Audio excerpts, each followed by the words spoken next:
Welcome to the Risk Forever channel, guys. This is your host Champion Ever. And today I'm going to show you how I reached the top 10 position on the leaderboard once again, practically with no big efforts, with just little skill. So basically all of you will be able to apply my strategy and dominate the ranks easily. As most of you probably already predicted, the strategy to rank up will be using 1 versus 1 games. However, you probably thought that it will be some fancy map and settings strategy which will require lots of time to practice this and master it. But no, the strategy I'm going to show you only requires the very basic 1 versus 1 games knowledge, and that's it. So let's get straight to the point. The whole strategy is to be very selective with the players you play. For example, I only allow beginners and novices to play with me. Also, if a novice or beginner has a premium account, then I don't play with them too, because it can be someone's alternative account.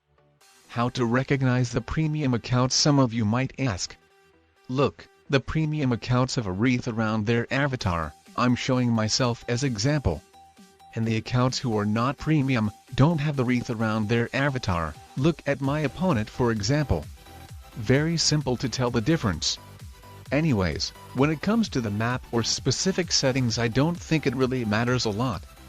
You just need to find the ones you're quite comfortable with. The ones with those you can basically win 100% of the time playing with beginners and novices. And that's it. It's the whole secret on how to reach a decent position on the leaderboard. If you go to external leaderboard and click on some top leaderboard players, then you basically see that almost all of them have very huge win streaks. Some of them even have win streak containing over 100 wins. So probably you were wondering how it was even possible. Well, the answer has been finally answered. It's all about beating clueless noobs in 1 versus 1 battles.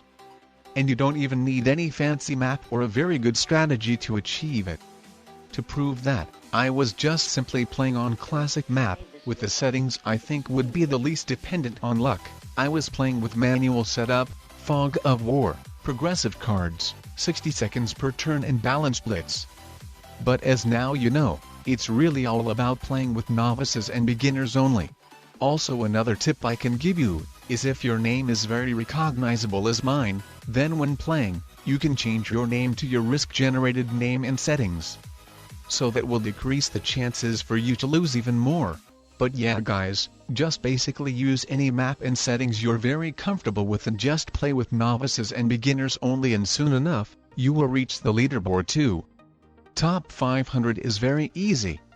But as you can see, you can even reach top 10, it all depends how much time you're willing to spend beating your noob opponents, and also how much motivation do you have, as one loss will bring you down by a lot and you will have to spend a lot of your time to get there back again.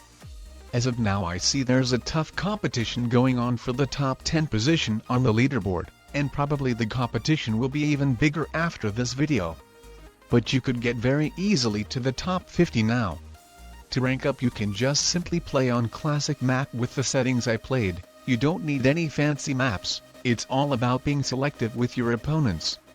Well, if you're not that much experienced in 2-player games, then let me give some basic tips right quick. The most important thing playing on this map is to ruin your opponent troop bonus as fast as possible. How do you do that? You just simply capture as many territories of your opponent as you can, as the less territories your opponent has, the less troops he or she gets. And the more territories you have, the more troops you get.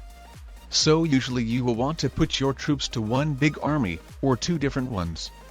Not only it will be easier to capture more territories, but with balanced blitz you will get very favorable blitz rolls.